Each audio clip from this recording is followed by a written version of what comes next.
You wake up. The alarm sounds.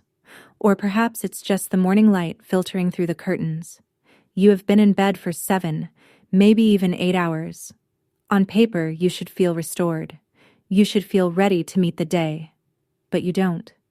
There is a haze, a distinct heavy fog that seems to settle right behind your eyes. It's not just the familiar feeling of sleepiness.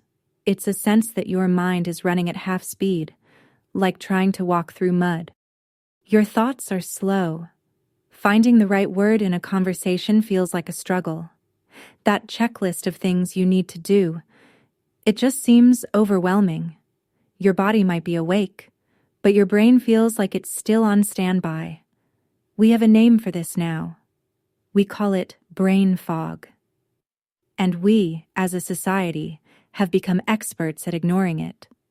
Or, perhaps, experts at blaming the wrong things. We blame stress from the previous day. We blame a poor night's sleep, even when the hours were long. We often just sigh and say, "I'm just getting older." And so, what do? We reach for the coffee. We drink that first cup, and then the second. We use the caffeine as a blunt instrument to chip away at that fog until, by mid-morning, we can finally think clearly. We have woken up. But what if that morning fog isn't just part of life? What if it isn't just aging? And what if that coffee isn't solving the problem at all, but only silencing the alarm? We spend so much of our energy optimizing our waking hours. We think about the food we eat for energy, the exercise we do for strength, the schedules we keep for productivity, but we have forgotten to think about the most critical work that happens every single night. Sleep is not an off switch. It is the opposite. For your brain, sleep is the on switch for the most important maintenance crew in the world. While you are resting, your brain is furiously at work. It is clearing out toxic proteins. It is repairing cellular damage.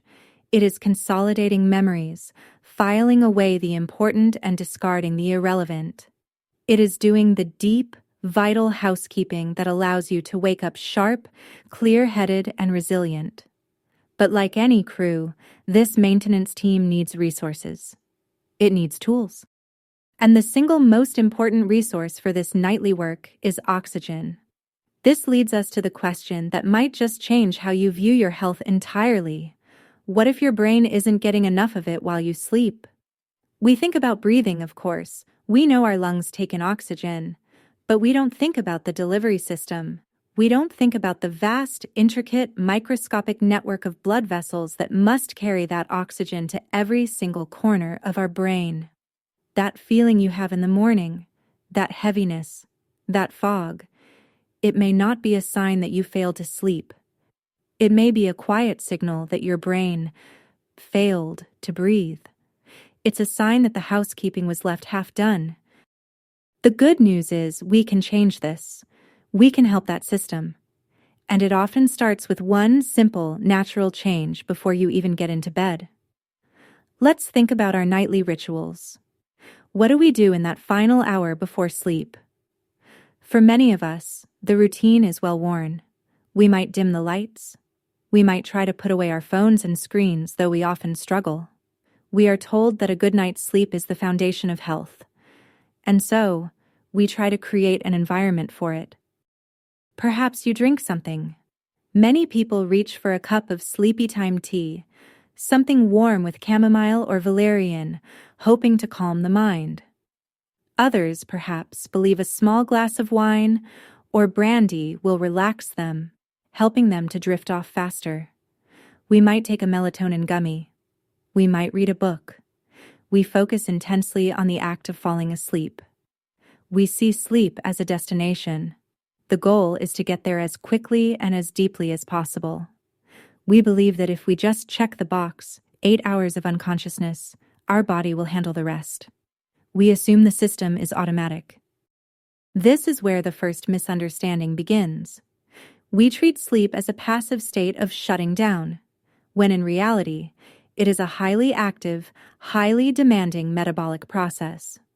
Your brain is one of the most energy-hungry organs in your body. When it's running its cleaning cycle at night, its demand for resources, especially oxygen, doesn't just stop.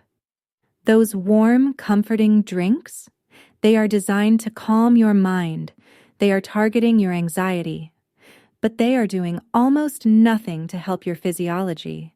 They aren't helping the intricate vascular highway that needs to be wide open all night long. In fact, some of our rituals, like that nightcap of alcohol, are actively working against us.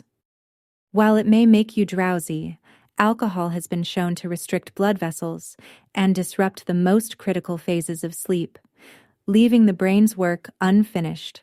We are meticulously planning the invitation to sleep, but we are completely forgetting to prepare the venue for the vital work that needs to happen there. The fundamental mistake is this: we are obsessed with the quantity of our sleep, but we are completely ignorant of its quality. And I don't mean quality in the way our smartwatches measure it. How much time we spent in deep sleep, or REM. That is still just a measurement of duration and brainwaves. I am talking about the physiological quality of the environment inside your brain while you sleep. We have been led to believe that if we just lie down and lose consciousness, the magic happens on its own. But what if the pipes are clogged? Let's use a simple analogy. Imagine your brain is a highly complex, bustling city. During the day, this city produces an enormous amount of metabolic trash. Every thought, every action, every sight and sound creates waste products. When you go to sleep, the city's maintenance crews come out. The primary crew is the glymphatic system. Its job is to sweep the streets, collect the trash, like those toxic amyloid beta proteins that are linked to cognitive decline, and flush it all out. To do this crew needs two things: energy and open roads. Oxygen is the fuel for that energy. The blood vessels, the vast network of arteries and tiny capillaries, are the roads. Now, here is the problem we ignore. As we age, our blood vessels naturally become stiffer. They become less flexible. They don't relax and widen as easily as they used to. This is a normal part of aging. Furthermore, lifestyle factors, our diet, lack of exercise, chronic stress, can add to this problem. They create a state of low-grade inflammation. They can lead to plaque buildup. Effectively, we are narrowing the roads in our brain city. So, you go to sleep for 8 hours. You get your rest. But inside your head, the maintenance crew is stuck in traffic. The trash isn't getting collected efficiently. The vital repair work isn't getting the fuel it needs. The crew is trying to operate in a low-oxygen environment. And you wake up feeling the result. That brain fog is the lingering smog of a city that couldn't clean itself. That mental slowness is the feeling of a brain still cluttered with the previous day's waste. This is why you can have a full night's sleep and still wake up feeling like you haven't slept at all. You have achieved unconsciousness, but you have not achieved restoration. The most profound shift in thinking we must make is this: the most important thing we can do for our sleep happens before we sleep.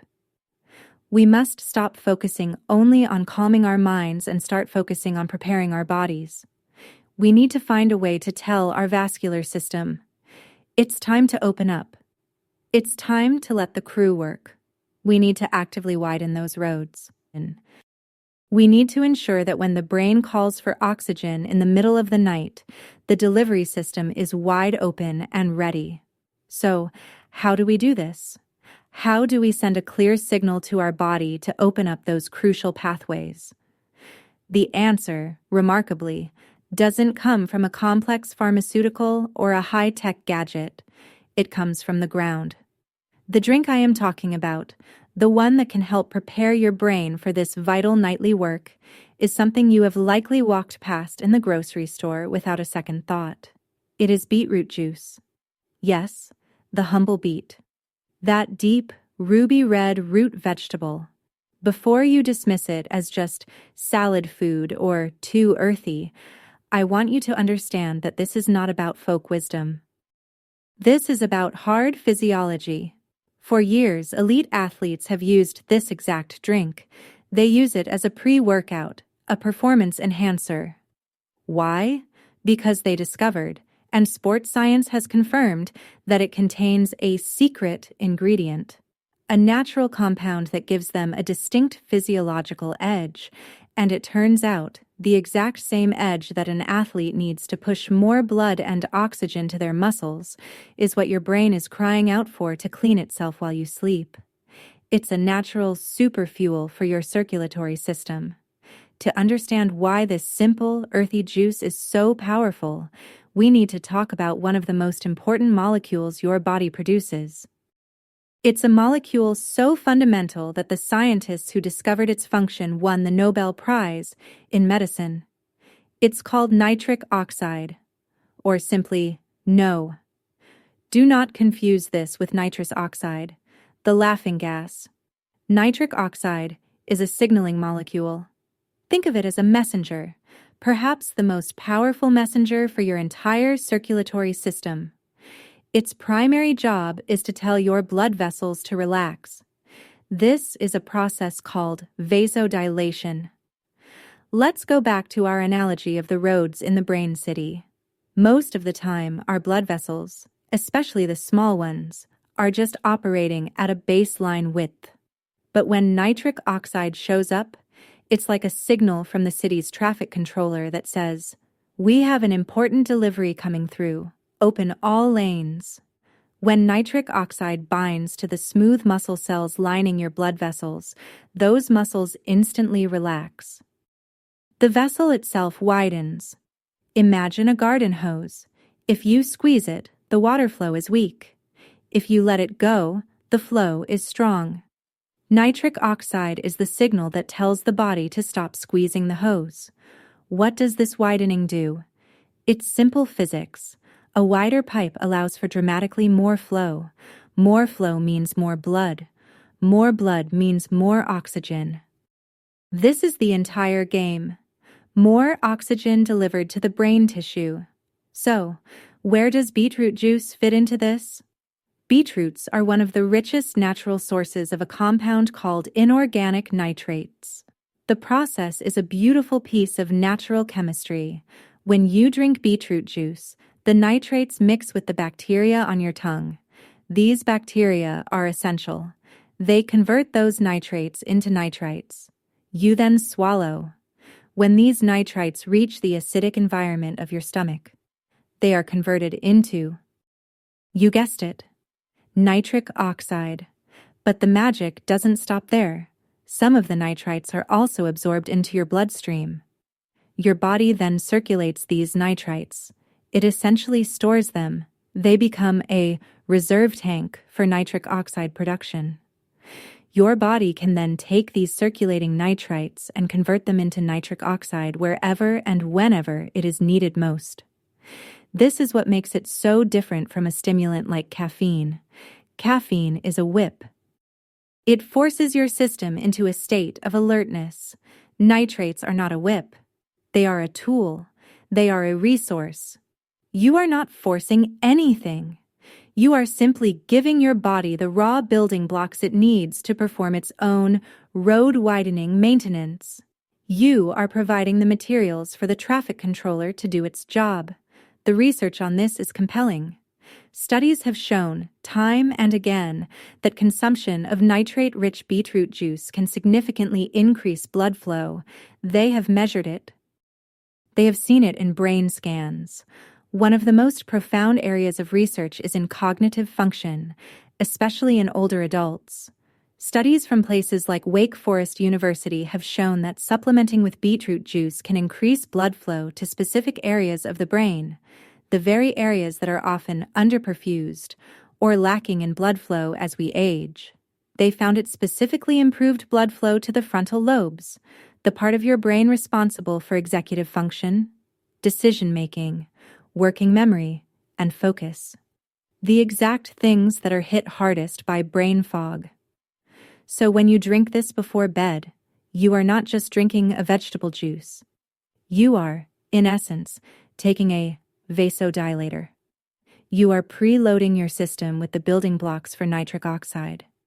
You are ensuring that when your brain's maintenance crew starts its critical night shift, all the highways, all the roads, all the tiny alleys and capillaries are wide open. You are facilitating the maximum delivery of oxygen-rich blood to fuel the cleanup. You are helping your brain breathe on a cellular level. This means the glymphatic system can work at peak efficiency. It can flush out more toxins. It can repair more damage. And the result of this? The result is that you don't wake up, you power up. The fog is gone because the smog was actually cleaned up overnight. Your mind is clear, not because you've shocked it with a stimulant, but because it is genuinely restored. It is ready. This is the difference between surviving your sleep and using your sleep. So, what happens when we don't do this? What happens when we just carry on as usual? This is the silent problem. It doesn't happen all at once. It's a slow, quiet erosion of your vitality. When your brain is consistently deprived of that full, oxygen-rich blood flow during the night, the maintenance work is compromised. It's like asking the crew to clean the entire city, but only giving them half the fuel and forcing them to use narrow side streets. They can't keep up. The first thing you notice is what we've already discussed. That persistent brain fog. That feeling of slowness is, in reality, your brain's performance being physically impaired by the waste products that weren't cleared. But it goes deeper. The cleanup of those toxic proteins, like amyloid beta, is not just for feeling good in the morning. This is the single most important preventative maintenance your brain does to protect itself against long-term age-related cognitive decline. When these toxins are allowed to build up, night after night, year after year, they create a state of chronic inflammation. They start to damage neurons. This is the very foundation of cognitive impairment. You begin to notice your memory isn't as sharp. The names of acquaintances, the reason you walked into a room, these things slip away more easily. Your focus shatters. We are so quick to chalk this up to getting older. We accept it as inevitable. But how much of it is truly aging, and how much of it is a decades-long, chronic, circulatory failure during our sleeping hours?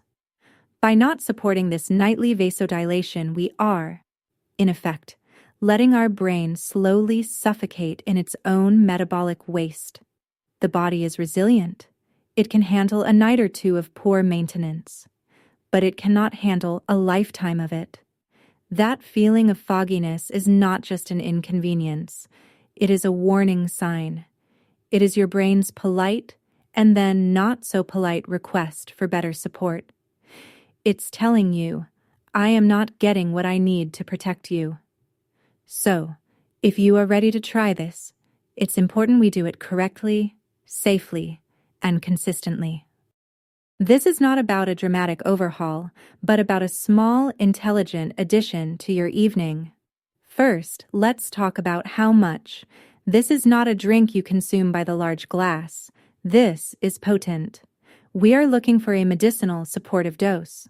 For most people, a small glass, about 2 to 3 ounces, is all you need. That's about 70 to 100 milliliters. Think of it as a beet shot. More is not better. We are simply trying to provide the raw materials, not flood the system. Starting small is always the wisest path. Second, when to drink it. Do not drink this right as your head hits the pillow. The conversion of nitrates to nitric oxide is not instant. Your body needs time to begin this elegant chemical process. The ideal window is about 1 to 2 hours before you plan to sleep. This gives the bacteria on your tongue time to work, the acid in your stomach time to work, and your body time to absorb the compounds. This timing also has a very practical benefit. It allows you to process the liquid and use the restroom before you get into bed, so it's less likely to disturb your sleep. Third, what kind of juice to use? You have a few excellent options. If you have a juicer, making it fresh is wonderful. A small beet, perhaps with a little ginger or apple, is perfect. But for most of us, that's not practical on a daily basis. So, store-bought juice is perfectly fine. Look for 100% pure beetroot juice. Check the label. You want to avoid anything with added sugars, and ideally, not from concentrate. A critical note: do not use pickled beet juice. The pickling process, the vinegar, destroys the very nitrates we are after.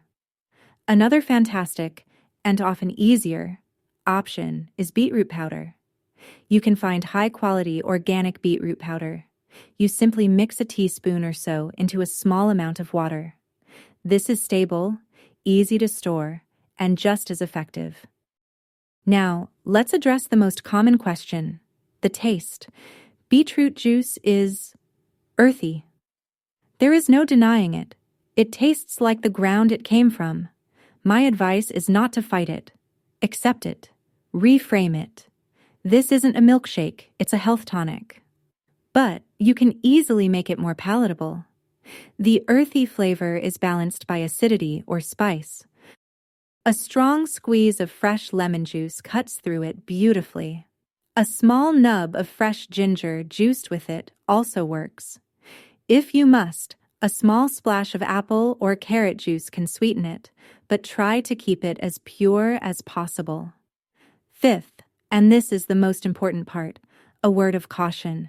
Because this works, we must be respectful of its power. 1. If you have low blood pressure, nitric oxide's entire job is to widen blood vessels, which lowers blood pressure. If your blood pressure is already low, this could make you feel dizzy or lightheaded. 2.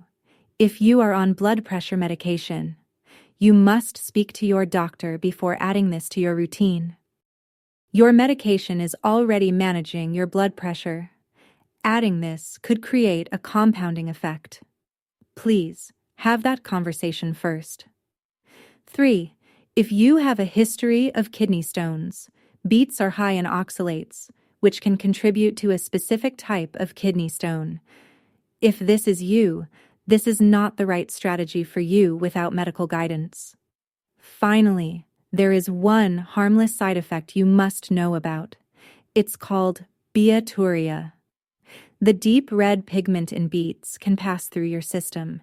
It is very common and completely harmless for your urine or stools to turn a pink or reddish color.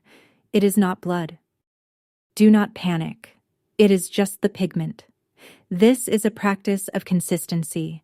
This is not a one-time magic potion. The boost in nitric oxide is temporary. The goal is to make this a part of your nightly support system. Try it for a few nights a week. See how you feel. Observe your mornings. Do you wake up feeling clearer? Is that fog lifting? Even a little? Listen to your body. It will tell you if this is working. This is the kind of power that nature provides. It is not a harsh intervention. It is a gentle, physiological support. We so often look for complex, expensive solutions to our health. We look for the new drug, the fancy supplement, the biohacking device. But sometimes the answer is humble. Sometimes it's just a root vegetable. The journey to better health, especially as we get older, is not about dramatic punishing changes. It's not about restriction or fighting against your body. It's about cooperation. It's about understanding how this incredible machine, your body, is designed to work, and then gently giving it the tools it needs to do its job. Your body wants to heal. Your brain wants to be clear. It has the schematics. It has the maintenance crew on standby every single night. Our only job is to make sure the roads are open and the fuel tank is full. This one simple act of drinking a small glass of beetroot juice an hour before bed is an act of profound self-care. It's a signal. It's you telling your body, I am on your side. I am going to help you do your work. This is not a cure-all. It will not reverse all of life's challenges, but it is a powerful, foundational piece of the puzzle. When you give your brain the oxygen it needs to clean and repair itself, you are not just waking up with less fog. You are giving yourself a better chance at a sharper memory, a clearer mind, a more resilient brain. You are honoring the hardware you were given. So, I invite you to try. Just observe. See this as a quiet experiment in listening to your own body. And if you have found this helpful, if this has clicked something into place for you, this is the kind of journey we are on together. This channel is not about quick fixes or magic bullets. It is about understanding our bodies, respecting the science, and making small, sustainable changes that add up to a life of greater health and vitality. If you believe in this approach, I invite you to stay with us, subscribe, and join this community. We are all learning how to be better stewards of these amazing bodies we live in. Share this with someone you love, a spouse, a parent, a friend, anyone who has complained about that morning fog, who deserves to wake up feeling clear and restored. And begin tonight.